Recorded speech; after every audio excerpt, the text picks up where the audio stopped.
Hello all, welcome to this academy. ഇപ്പൊ last ഡേയിൽ നമ്മളൊരു വീഡിയോ ചെയ്തായിരുന്നു. ഇനി വരാൻ പോകുന്ന CGL 2026 എക്സാമിന്റെ GK പാറ്റേണിനകത്ത് എന്ത് വരും, വലിയ രീതിയിലുള്ള ഡ്രാസ്റ്റിക് ചേഞ്ചസ് വരാൻ ചാൻസ് ഉണ്ട്. ക്വസ്റ്റ്യൻ പാറ്റേണിനകത്ത് ഒരുപാട് ചേഞ്ചസ് വരാൻ ചാൻസ് ഉള്ളത് നമ്മൾ ഡിസ്കസ് ചെയ്തു. അപ്പൊ അത് എങ്ങനെ പ്രിപ്പയർ ചെയ്യണം എന്നുള്ള കാര്യം എന്ത് ചെയ്തായിരുന്നു, നമ്മൾ ലാസ്റ്റ് വീഡിയോയിൽ ഡിസ്കസ് ചെയ്തായിരുന്നു.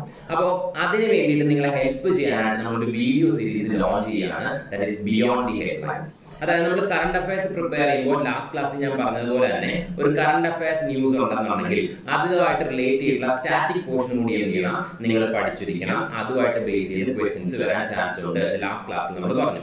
അപ്പൊ അതിന് നിങ്ങളെ ഹെൽപ്പ് ചെയ്യുന്നതിന് വേണ്ടിയിട്ടാണ് ഈ ഒരു video series that is beyond the headlines നമ്മൾ സ്റ്റാർട്ട് ചെയ്തിരിക്കുന്നത്. അപ്പോൾ റീസെന്റ് ആയിട്ട് ന്യൂസിനകത്ത് വന്നിട്ടുള്ള ഒരു പെർട്ടിക്കുലർ ന്യൂസിൽ നിന്ന് നിങ്ങൾ സ്റ്റാറ്റിക് പോർഷനിൽ എന്താണ് ഡിസ്കസ് ചെയ്യേണ്ടത് എന്ന് നിങ്ങളെ പഠിപ്പിച്ചു തരുന്ന ഒരു സീരീസ് ആണ് ഈ ഒരു സീരീസ് എന്ന് പറയുന്നത്. അപ്പൊ ഈ ഒരു സീരീസിൽ നമ്മൾ ഇന്ന് സെലക്ട് ചെയ്തിരിക്കുന്ന ടോപ്പിക് എന്ന് പറയുന്നത് ആന്റി ഡിഫെക്ഷൻ ലോ എന്ന് പറഞ്ഞിട്ടുള്ള ടോപ്പിക്കാണ്. ഇനി എന്തുകൊണ്ട് നമ്മൾ ഈ ടോപ്പിക് സെലക്ട് ചെയ്തു എന്ന് ചോദിച്ചു കഴിഞ്ഞാൽ ആ ഒരു ടോപ്പിക് സെലക്ട് ചെയ്യാനുള്ള റീസൺ ഇതാണ്. ബിക്കോസ് ലാസ്റ്റ് മന്ത് നമ്മുടെ ന്യൂസിനകത്ത് അല്ലെങ്കിൽ ലാസ്റ്റ് മന്ത് നമ്മുടെ മീഡിയയിൽ നിറഞ്ഞു നിന്നൊരു ന്യൂസ് ആണെന്ന് രാഘവ് ചദ്ദ ലീഡ് ചെയ്യുന്ന ആ MPമാർ, അതായത് ആം ആദ്മി പാർട്ടിയുടെ MPമാർ, അതായത് രാഘവ് ചദ്ദ അടക്കം 7 ആം ആദ്മി പാർട്ടി MPമാർ എന്ത് ചെയ്തു, ആം ആദ്മി പാർട്ടി വിട്ടിട്ട് BJP എന്ത് ചെയ്തു, ജോയിൻ ചെയ്തു. അപ്പൊ ഈ ഒരു മൂവായിട്ട് ബന്ധപ്പെട്ട് ന്യൂസിനകത്ത് റിപ്പീറ്റഡ് ആയിട്ട് കണ്ടൊരു ടേം ആണെന്ന് ആന്റി ഡിഫെക്ഷൻ ലോ എന്ന് പറയുന്നത്. അപ്പൊ ഈ 7 MPമാരെ ഡിസ്ക്വാളിഫൈ ചെയ്യണം and under anti defection law എന്നുള്ള രീതിയിൽ എന്ത് ചെയ്തു, ഒരു വാദം ഉയർന്നു വന്നിരുന്നു. അപ്പൊ എന്താണ് ഈ ആന്റി ഡിഫെക്ഷൻ ലോ?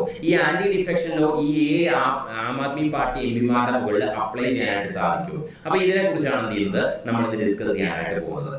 അപ്പൊ എന്താണ് ഈ ആന്റി ഡിഫെക്ഷൻ ലോ? അപ്പൊ ആന്റി ഡിഫെക്ഷൻ ലോ എന്ന് പറഞ്ഞാൽ ഡിഫെക്ഷൻ സിംപ്ലി മീൻസ് കൂറുമാറ്റം. അതായത് കൂറുമാറുന്നതിനെയാണ് എന്ത് ചെയ്യുന്നത്, നമ്മൾ ഡിഫെക്ഷൻ എന്ന് വിളിക്കുന്നത്. അപ്പൊ ഈ കൂറുമാറ്റം ഡിഫെക്ഷൻ പ്രിവെന്റ് ചെയ്യാനായിട്ട് കൊണ്ടുവന്നിരിക്കുന്ന ലോ ആണ് ഈ ഒരു ആന്റി ഡിഫെക്ഷൻ ലോ എന്ന് പറയുന്നത്. ഇനി ഇത് നമ്മുടെ ഒറിജിനൽ കോൺസ്റ്റിറ്റ്യൂഷന്റെ പാർട്ടിലായിരുന്നു. അതായത് ഈ ഡിഫെക്ഷനെ കുറിച്ചോ ആന്റി ഡിഫെക്ഷനെ കുറിച്ചോ കോൺസ്റ്റിറ്റ്യൂഷനകത്തൊന്നും മെൻഷൻ ഇല്ലായിരുന്നു. അപ്പൊ ഈ ഒരു ആന്റി ഡിഫെക്ഷൻ ലോ പിന്നീടാണ് നമ്മൾ കൊണ്ടുവരുന്നത്. അത് കൊണ്ടുവന്നിരുന്നത് ഏത് അമെന്റ്മെന്റ് വഴിയാണെന്ന് ചോദിച്ചു കഴിഞ്ഞാൽ it is by the 52nd constitutional amendment act of 1985. So 1985ലെ 52nd കോൺസ്റ്റിറ്റ്യൂഷണൽ അമെന്റ്മെന്റ് ആക്ട് പ്രകാരമാണ് എന്ത് ചെയ്യുന്നത്, ആന്റി ഡിഫെക്ഷൻ ലോ കോൺസ്റ്റിറ്റ്യൂഷനകത്തേക്ക് കൊണ്ടുവരുന്നത്.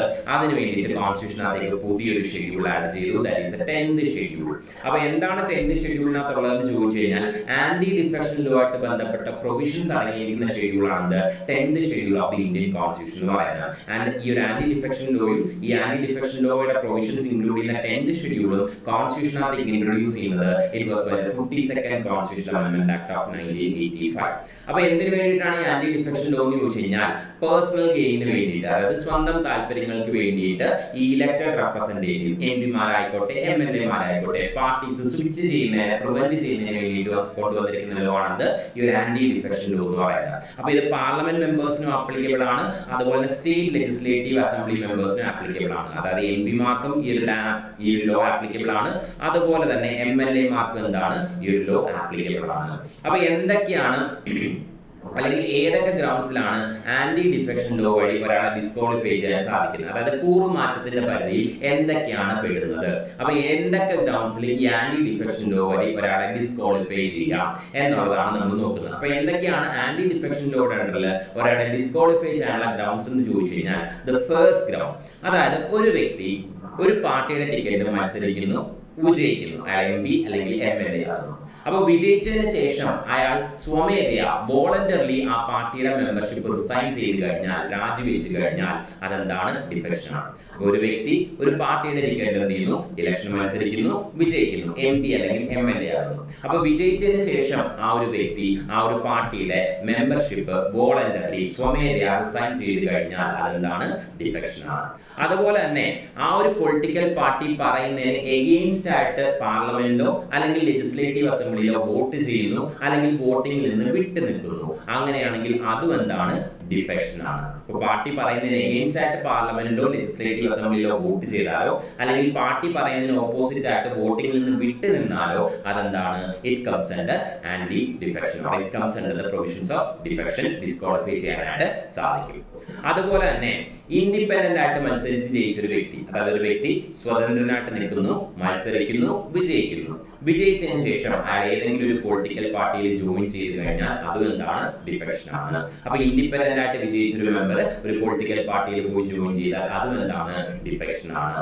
അതുപോലെ തന്നെ നിങ്ങൾക്ക് എല്ലാവർക്കും അറിയാം നമ്മുടെ പ്രസിഡന്റിന് എന്ത് ചെയ്യാൻ സാധിക്കും, രാജ്യസഭയിലേക്ക് 12 മെമ്പേഴ്സിനെ എന്ത് ചെയ്യാൻ പറ്റും, നോമിനേറ്റ് ചെയ്യാനായിട്ട് സാധിക്കും. അതായത് arts, science, literature, social service. So arts, science, literature and social service, ഈ 4 മേഖലകളിൽ എക്സ്പോർട്ട് ആയിട്ടുള്ള arts, science, literature and social service, ഈ 4 മേഖലകളിൽ എക്സ്പോർട്ട് ആയിട്ടുള്ള 12 മെമ്പേഴ്സിനെ എന്ത് ചെയ്യാൻ പറ്റും, പ്രസിഡന്റിന് വേണമെങ്കിൽ രാജ്യസഭയിലേക്ക് എന്ത് ചെയ്യാൻ പറ്റും, നോമിനേറ്റ് ചെയ്യാനായിട്ട് സാധിക്കും. ഇങ്ങനെ നോമിനേറ്റ് ചെയ്യപ്പെട്ട് വരുന്ന മെമ്പേഴ്സ് അവർ നോമിനേറ്റ് ചെയ്യപ്പെട്ട് 6 മാസത്തിനകം ഏതെങ്കിലും പൊളിറ്റിക്കൽ പാർട്ടിയിൽ ജോയിൻ ചെയ്തതിന് ഇഷ്യൂസ് ഒന്നുമില്ല.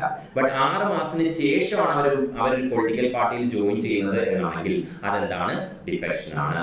അപ്പോൾ പ്രസിഡന്റ് എന്ത് ചെയ്യാൻ പറ്റും, രാജ്യസഭയിലേക്ക് 12 MPs നോമിനേറ്റ് ചെയ്യാനായിട്ട് സാധിക്കും.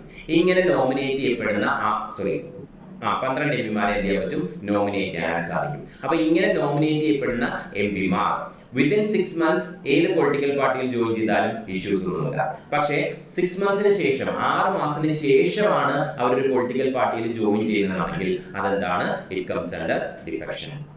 ഇനി ഈ ഡിഫെക്ഷന് അല്ലെങ്കിൽ ഈ ഡിഫെക്ഷന്റെ ഗ്രൗണ്ട്സിൽ ഡിസ്ക്വാളിഫൈ ചെയ്യുന്നതുകൊണ്ട് ചില എക്സെപ്ഷൻസ് ഈ ഒരു ലോയ്ക്കകത്ത് തന്നെ പറഞ്ഞിട്ടുണ്ട്. അപ്പൊ ഈ ആന്റി ഡിഫെക്ഷൻ ലോയിൽ തന്നെ ഈ ഒരു ലോയുടെ അണ്ടറിൽ ഡിസ്ക്വാളിഫൈ ചെയ്യുന്നതുകൊണ്ട് ചില എക്സെപ്ഷൻസ് പറഞ്ഞിട്ടുണ്ട്. അപ്പൊ എന്തൊക്കെയാണ് എക്സെപ്ഷൻസ് എന്ന് ചോദിച്ചു കഴിഞ്ഞാൽ, ഇപ്പോ ഒരു പാർട്ടിയിലുള്ള 2/3 മെമ്പേഴ്സ്, അതായത് ഇപ്പോ രാഗച്ചതയുടെ നമ്മുടെ എക്സാമ്പിൾ തന്നെ എടുക്കാം.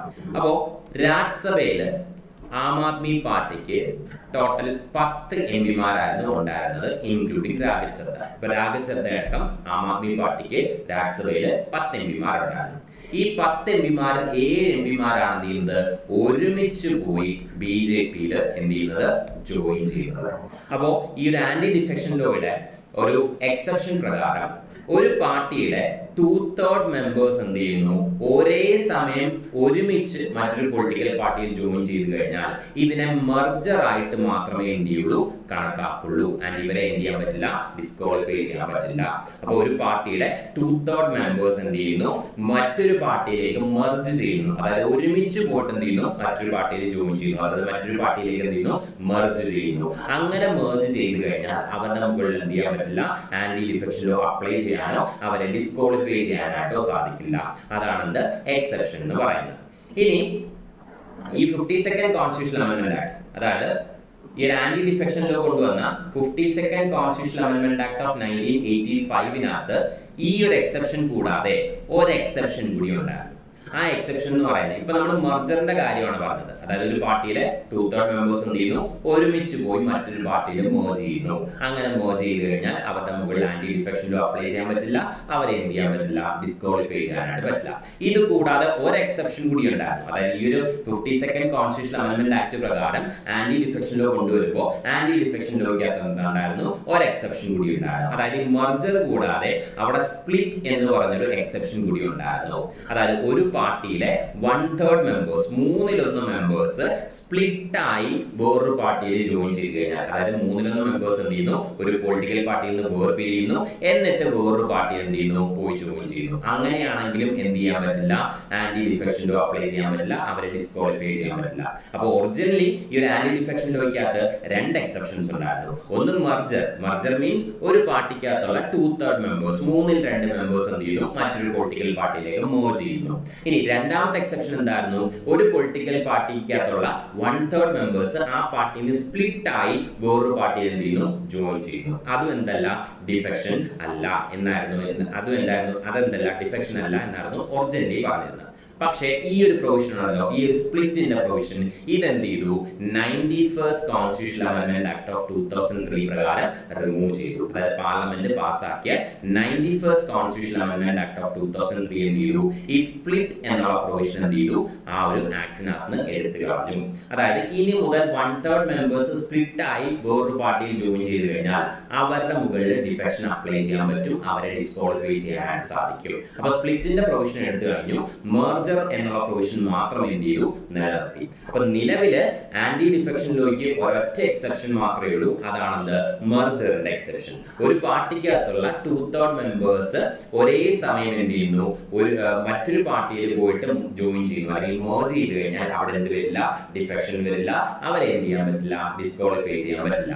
ഇപ്പോ ഈ രാഘവ് ചദ്ദയുടെ കേസ് എടുക്കുക, രാഘവ് ചദ്ദയുടെ മറ്റ് ആം ആദ്മി പാർട്ടി എംപിമാരുടെ കേസ് എടുക്കുക. അപ്പൊ രാഘവ് ചദ്ദ അടക്കം ടോട്ടൽ 7 എംപിമാർ, 10 എംപിമാരില് 7 എംപിമാരാണ് എന്ത് ചെയ്യുന്നത്, പോയിട്ട് BJPയിൽ ജോയിൻ ചെയ്യുന്നത്. അതായത് 10ന്റെ 2/3 കൂടുതൽ പേര് എന്ത് ചെയ്യുന്നുണ്ട്, ഈ ഒരു ആം ആദ്മി പാർട്ടിയിൽ നിന്ന് വേർപെട്ട് എന്ത് ചെയ്യുന്നുണ്ട്, BJPയിൽ പോയിട്ട് ജോയിൻ ചെയ്യുന്നുണ്ട്. അതായത് ഇവിടെ മെർജറിന്റെ പ്രൊവിഷൻ എന്താണ്, ആപ്ലിക്കബിൾ ആണ്. അതായത് ആം ആദ്മി പാർട്ടിക്ക് രാജ്യസഭയിൽ ഉണ്ടായിരുന്ന ടോട്ടൽ എംപിമാര് 10, അതിൽ മോർ ദാൻ 2/3 മെമ്പേഴ്സ്, അതായത് 7 എംപിമാരാണ് എന്ത് ചെയ്യുന്നത്, ഒരുമിച്ച് പോയി BJPയിൽ ജോയിൻ ചെയ്യുന്നത്. സോ മെർജറിന്റെ പ്രൊവിഷൻ എന്ത് ചെയ്തു, അവരെ സാറ്റിസ്ഫൈ ചെയ്തു. അതുകൊണ്ട് തന്നെ എന്ത് ചെയ്യാൻ പറ്റില്ല, അവരെ ഡിസ്ക്വാളിഫൈ ചെയ്യാൻ പറ്റില്ല.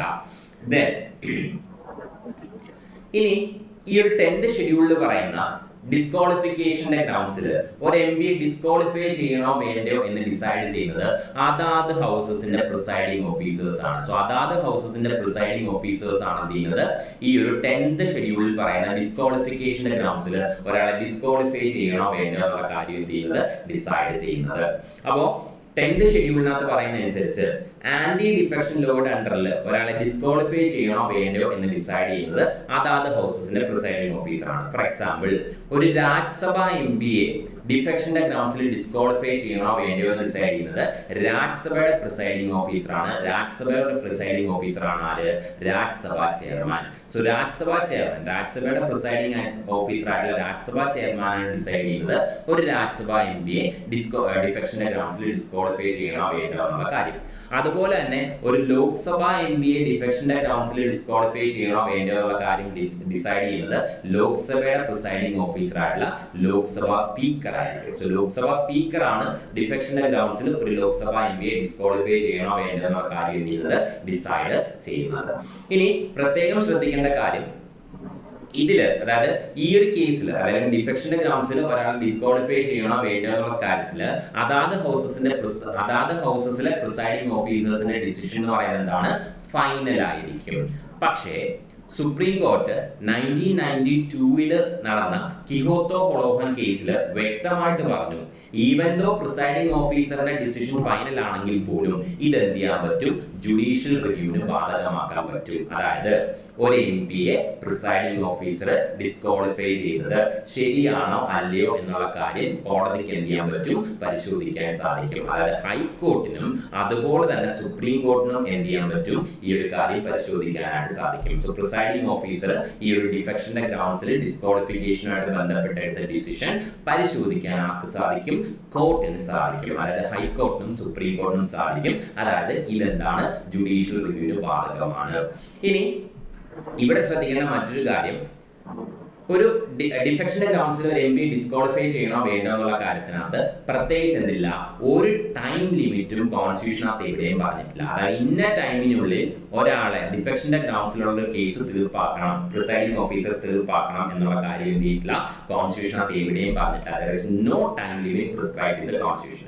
കോൺസ്റ്റിറ്റ്യൂഷനകത്ത് എവിടെയും പറഞ്ഞിട്ടില്ല പ്രിസൈഡിംഗ് ഓഫീസർ അതായത് രാജ്യസഭാ ചെയർമാൻ അല്ലെങ്കിൽ ലോക്സഭാ സ്പീക്കർ ഇത്ര ദിവസത്തിനുള്ളിൽ അല്ലെങ്കിൽ ഇത്ര ടൈമിനുള്ളിൽ ഈ ഒരു ഡിഫെക്ഷന്റെ ഗ്രൗണ്ട്സിലുള്ള കേസിനകത്ത് എന്ത് ചെയ്യാം, ഡിസിഷൻ എടുക്കണം. അതുകൊണ്ട് എന്ത് ചെയ്യാൻ പറ്റും, പ്രിസൈഡിംഗ് ഓഫീസേഴ്സിന് ഈ ഒരു കാര്യം എന്ത് ചെയ്യാൻ പറ്റും, വേണമെങ്കിൽ ഇൻഫൈനൈറ്റ് ആയിട്ട് നീട്ടിക്കൊണ്ടുപോകാൻ പറ്റും. ഈ ഒരു കേസിനകത്ത് വിധി പറയുന്നത് എന്ത് ചെയ്യാൻ പറ്റും, ഇൻഫൈനൈറ്റ് ആയിട്ട് നീട്ടിക്കൊണ്ടുപോകാനായിട്ട് സാധിക്കും. അതായത് കോൺസ്റ്റിറ്റ്യൂഷനകത്ത് എവിടെയും എന്ത് ചെയ്തിട്ടില്ല, രാജ്യസഭാ ചെയർമാൻ അല്ലെങ്കിൽ ലോക്സഭാ സ്പീക്കർ ഡിഫെക്ഷന്റെ ഗ്രൗണ്ട്സിലുള്ള കേസസിനകത്ത് ഇന്ന ടൈം ലിമിറ്റിനുള്ളിൽ ഡിസിഷൻ എടുക്കണം എന്നുള്ള കാര്യം എന്ത് ചെയ്തിട്ടില്ല, എവിടെയും മെൻഷൻ ചെയ്തിട്ടില്ല. So there is no time limit prescribed in the constitution. അപ്പോൾ ഇതാണ് ആന്റി ഡിഫെക്ഷൻ ലോ അല്ലെങ്കിൽ ആന്റി ഡിഫെക്ഷൻ ലോയുടെ സ്റ്റാറ്റിക് ആയിട്ടുള്ള പോർഷൻ. അപ്പൊ ന്യൂസ് പേപ്പറിനകത്ത് വന്ന ന്യൂസ് എന്താണ്, രാഘവ് ചദ്ദ അടക്കമുള്ള 7 ആം ആദ്മി പാർട്ടിയുടെ രാജ്യസഭാ MPs എന്ത് ചെയ്യുന്നു, BJPയിൽ ജോയിൻ ചെയ്യുന്നു. ഇവിടെ ആന്റി ഡിഫെക്ഷൻ ലോ ബാധകമാകുമോ ഇല്ലയോ എന്നുള്ളതായിരുന്നു ആ ഒരു ടൈം പീരീഡിലാണ് ക്വസ്റ്റ്യൻ എന്ന് പറയുന്നത്. അപ്പൊ അതിന്റെ ബേസിസ് എന്താണ്, ആന്റി ഡിഫെക്ഷൻ ലോ കൊണ്ടുവന്നത് 52nd constitution amendment act of 1985. So അതിന്റെ പ്രൊവിഷൻസ് എന്താണ് എന്തൊക്കെയാണ് ഡിഫെക്ഷനകത്ത് വരുന്നത്, ആരാണ് ഈ ഒരു കാര്യത്തിനകത്ത് ഫൈനൽ ഡിസിഷൻ എടുക്കുന്നത്, ഇതെല്ലാം എന്ത് ചെയ്യുന്നത് നമ്മളിപ്പോൾ ഡിസ്കസ് ചെയ്തത്. ഈ ഒരു കേസിലേക്ക് വരാം, അതായത് രാഘവ് ചദ്ദയുടെ കേസിലേക്ക് വരാം, അല്ലെങ്കിൽ ഇപ്പോ മെർജ് ചെയ്ത, അതായത് ഇപ്പോൾ ഉള്ള ആ 7 ആം ആദ്മി പാർട്ടി എംപിമാരുടെ കേസിലേക്ക് വരാം. അപ്പോ ഈ 7 ആം ആദ്മി പാർട്ടി എംപിമാർ ഇൻക്ലൂഡിംഗ് രാഘവ് ചദ്ദ BJP-യിൽ ജോയിൻ ചെയ്തത് ആന്റി ഡിഫെക്ഷൻ ലോയുടെ അണ്ടറിൽ ഓക്കെയാണ്, അല്ലെങ്കിൽ മെർജർ എന്ന് പറഞ്ഞ പ്രൊവിഷൻ ഇവിടെ ആപ്ലിക്കബിൾ ആകും എന്നാണ് എന്ത് ചെയ്യുന്നത് രാജ്യസഭാ ചെയർമാൻ വിധി പറഞ്ഞത്. അതായത് ഈ ഒരു കേസിനകത്ത് രാജ്യസഭാ ചെയർമാൻ എന്ത് ചെയ്തിട്ടുണ്ട്, ഓൾറെഡി ഡിസിഷൻ എടുത്തിട്ടുണ്ട്. അപ്പൊ രാജ്യസഭാ ചെയർമാൻ എടുത്ത ഡിസിഷൻ എന്ന് പറയുന്നത് ആന്റി ഡിഫെക്ഷൻ ലോയിനകത്ത് പറയുന്ന എക്സെപ്ഷൻ ആയിട്ടുള്ള മെർജർ എന്താണ് ഇവർക്ക് ആപ്ലിക്കബിൾ ആണ്. 10 ആം ആദ്മി പാർട്ടി എംപിമാരിൽ 7 പേരും എന്ത് ചെയ്തു, ഒരേ സമയം BJP-യിൽ ജോയിൻ ചെയ്തു. അതുകൊണ്ട് തന്നെ ഇവർക്ക് മെർജറിന്റെ എക്സെപ്ഷൻ ബാധകമാകും.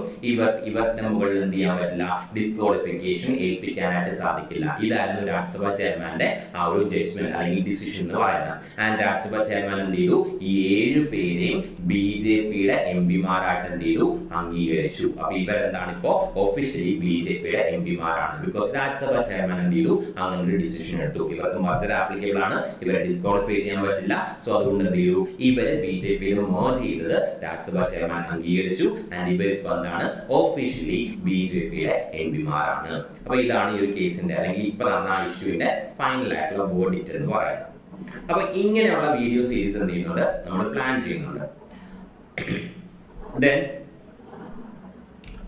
ഇന്ന് നമ്മൾ ഇത്രയും കാര്യം ഡിസ്കസ് ചെയ്തു. ഇതുമായിട്ട് ബന്ധപ്പെട്ട് ഒരു പ്രാക്ടീസ് ക്വസ്റ്റ്യൻ, അതായത് ലാസ്റ്റ് ക്ലാസ്സിൽ അല്ലെങ്കിൽ നമ്മൾ നേരത്തെ ലാസ്റ്റ് ഡേയ്സിൽ നമ്മൾ പ്രീമിയർ ചെയ്ത ആ ഒരു വീഡിയോ ഉണ്ടല്ലോ, എങ്ങനെ GK പ്രിപ്പയർ ചെയ്യാം, GK ഗെയിം ചേഞ്ചർ ആയിട്ട് മാറുമോ എന്നുള്ള ആ ഒരു വീഡിയോ. അതിനകത്ത് നമ്മൾ പറഞ്ഞാലും ഇനി നമുക്ക് എന്തുണ്ട്, CGL എക്സാമിന് സെക്ഷൻ ടൈമർ ഉണ്ട്. അതായത് 15 മിനിറ്റ്സ് എന്ന് പറഞ്ഞതുകൊണ്ട് സെക്ഷൻ ടൈമർ ഉണ്ട്. ഈ 15 മിനിറ്റ്സിലാണ് നിങ്ങൾ 25 GK ക്വസ്റ്റ്യൻസ് എന്ത് ചെയ്യുന്നത്, അറ്റംപ്റ്റ് ചെയ്യുന്നത്. അതുകൊണ്ട് തന്നെ 15 മിനിറ്റ്സ് ഉള്ളതുകൊണ്ട് തന്നെ ക്വസ്റ്റ്യൻസിന്റെ ലെങ്ത് കൂടാം, സ്റ്റേറ്റ്മെന്റ് ലെവൽ ക്വസ്റ്റ്യൻസ് വരാം നമ്മൾ പറഞ്ഞു. ആൻഡ് അതുമായിട്ട് ബന്ധപ്പെട്ട് നിങ്ങൾക്ക് ഒരു പ്രാക്ടീസ് ക്വസ്റ്റ്യൻ തരികയാണ് ഇന്ന് നമ്മൾ ഡിസ്കസ് ചെയ്ത ആന്റി ഡിഫെക്ഷൻ ലോയുമായിട്ട് ബന്ധപ്പെട്ട്. അപ്പൊ ഇന്നത്തെ പ്രാക്ടീസ് ക്വസ്റ്റ്യൻ എന്ന് പറയുന്നത് consider the following statements. First statement, the speaker or the chairman decides questions of disqualification under the anti-defection law. Second statement, the constitution prescribes a 6-month time limit for deciding defection cases. Select the correct answer. Option A, 1 only. Option B, 2 only. Option C, both 1 and 2. Option D, neither 1 nor 2. ഇതാണ് നിങ്ങളുടെ practice question. അപ്പോൾ answer എന്താണെന്നുള്ള കാര്യം comment ബോക്സിൽ comment ചെയ്യുക. And നമ്മൾ ഇങ്ങനെ ഒരു വീഡിയോ സീരീസ് പ്ലാൻ ചെയ്യുന്നുണ്ട്. ആൻഡ് ഈ ഒരു വീഡിയോ സീരീസ് നിങ്ങൾക്ക് യൂസ്ഫുൾ ആയിട്ട് തോന്നുകയാണെന്നുണ്ടെങ്കിൽ നിങ്ങളുടെ ഒപ്പീനിയൻസ് കമന്റ് ബോക്സിൽ കമന്റ് ചെയ്യുക. അപ്പോൾ നിങ്ങളുടെ സപ്പോർട്ട് ഉണ്ടെങ്കിൽ നമ്മളിത് കൂടുതൽ ബെറ്റർ ആയിട്ട് ഈ ഒരു വീഡിയോ സീരീസ് കണ്ടിന്യൂ ചെയ്യാനായിട്ട് ശ്രമിക്കും. അപ്പോൾ ഈ ഒരു വീഡിയോ സീരീസ് വേണോ, ഇതേപോലെയുള്ള വീഡിയോ സീരീസ് കണ്ടിന്യൂ ചെയ്യണം വേണ്ടോ എന്നുള്ള കാര്യവും കമന്റ് ബോക്സിൽ കമന്റ് ചെയ്യുക. അതുപോലെ തന്നെ ഈ ഒരു പ്രാക്ടീസ് ക്വസ്റ്റ്യന്റെ ആൻസറും കമന്റ് ബോക്സിൽ കമന്റ് ചെയ്യുക. അപ്പോൾ മറ്റൊരു വീഡിയോ ആയിട്ട് നെക്സ്റ്റ് സെഷനിൽ വീണ്ടും മീറ്റ് ചെയ്യാം. Thank you.